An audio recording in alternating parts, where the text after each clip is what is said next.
परमेश्वर के नाम की इस अनुग्रहित सुबह में अधिक महिमा हो।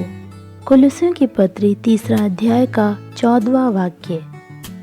और इन सब के ऊपर प्रेम में जो सिद्धता का कटिबंध है बांध लो। अनुग्रहित वचन के आधार पर प्रेम को बांध लो विषय पर मनन करने में प्रभु हमारी सहायता करें। एक एक विभाग के जनसमूहों के बारे में पढ़ें तो अपनी अपनी सभ्यता के अनुसार उनका स्वभाव, व्यवहार, कपड़े पहनने का तरीका आदि होता है। लेकिन कुलुस्सियों की पत्री के 3 अध्याय में 12वें वाक्य तक 3 तरह के लोगों के बारे में बताया है। पहला, परमेश्वर के दास, इसका अर्थ है जिन्हें परमेश्वर ने चुना है। दूसरा, परमेश्वर के पवित्र लोग। तीसरा, परमेश्वर के प्रिय लोग।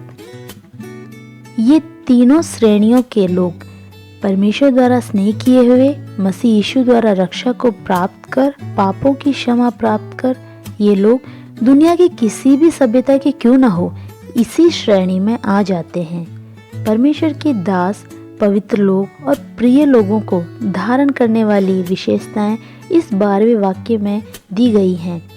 पहला करुणा, दूसरा दया, तीसरा भलाई, चौथा दीनता, पांचवा नम्रता और छठा सहनशीलता। जो वाक्य हमने शुरुआत में पढ़ा उसके अनुसार इन सब के ऊपर सिद्धता का कटिबंध प्रेम को बांध लो, यही हमें वचन सिखाता है। प्रियो, क्या हमने प्रेम को धारण किया है? इसको जानने के लिए 13वें वाक्य के अनुसार अपने जीवन को जांचें। क्या हम माफ करने वाले हैं? किसी विषय को लेकर वाद विवाद या आपस में मनमुटाव होता है तो क्या हम एक दूसरे को माफ करने के लिए तैयार हैं? यदि हम ऐसा करने वाले हैं तो हम स्नेह को धारण किए हुए हैं। चाहे हमारे कितने भी मित्र और संबंध में कितने ही लोग हो, यदि उन्होंने स्नेह को नहीं धारण कर रखा तो संबंध में संपूर्णता नहीं है। एक एक बंधन को संपूर्णता पूर्ण तब होती है जब हम जीवन में दुखी होते हैं और जब हमारे साथ वाले इस तरह का स्नेह को धारण करते हैं। इस प्रकार के प्रेम को धारण करने की एक रीति हमारे जीवन की एक शैली बन जाए।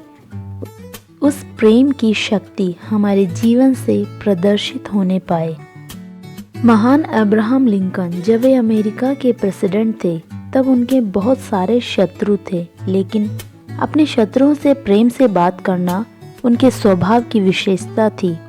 अपने शत्रुओं से स्नेह करना, वे उन्हें माफ करने के स्वभाव को देख उनके एक मित्र ने इस तरह पूछा, हेलो लिंकन, आपके तो काफी सारे शत्रु हैं और इन शत्रुओं को नाश करने का अधिकार और ताकत आपके पास होते हुए भी इन सब को उपयोग किए बिना आप क्यों अपने शत्रुओं से प्रेम से पेश आते हैं? इस प्रश्न का जो उत्तर महान अब्राहम लिंकन ने दिया वो बड़ा ही ध्यान देने लायक है।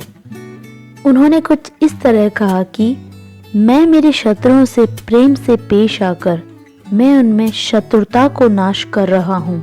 हाँ मेरे प्रियो, यीशु मसीह से उस संपूर्णता के बंधन, उस प्रेम को जिसने धारण किया है, वे दूसरों को शत्रु के रूप में नहीं देखते, पर उनमें जो शत्रु के रूप में कार्य कर रहा है वे उनका टारगेट होते हैं। इसलिए प्रेरित पौलुस इफिसियों की पुस्तक में इफिसियों की सभा से इफिसियों की पुस्तक 6वां अध्याय के 12वें में कहता है, हमारा ये मल्ल युद्ध लहू और मांस से नहीं परंतु प्रधानों से और अधिकारियों से और इस संसार के अंधकार के हाकिमों से है, जो उस दुष्टता की आत्मिक सेनाओं से हैं जो आकाश में हैं। जो इस प्रेम को धारण नहीं कर सकता वे खुद के भाई व बंधु माता पिता को भी शत्रु के रूप में देखता है। वहीं इस प्रेम को धारण किए हुए शत्रु को प्रेम कर इस व्यक्ति के अंदर कार्य करने वाले शैतानी शक्ति का विरोध करने वाले होते हैं। इस प्रकार हमारे सभी बंधन मसीह यीशु संपूर्णता के बंधन के रूप में बन जाएं। ऐसा मैं परमेश्वर से आशा करता हूँ। एक साथ प्रार्थना करें। हे पिता, इस वचन के सुनने के द्वारा हम सभी के व्यक्तिगत जीवन में बंधनों में दूरी आई है तो उसे क्षमा करने में भूलने की कृपा आप हमें दें। मसीह यीशु की संपूर्णता का बंधन, उस प्रेम को धारण करने में आप हमारी सहायता करें। उस स्नेह की शक्ति हमारे जीवन से प्रकट हो।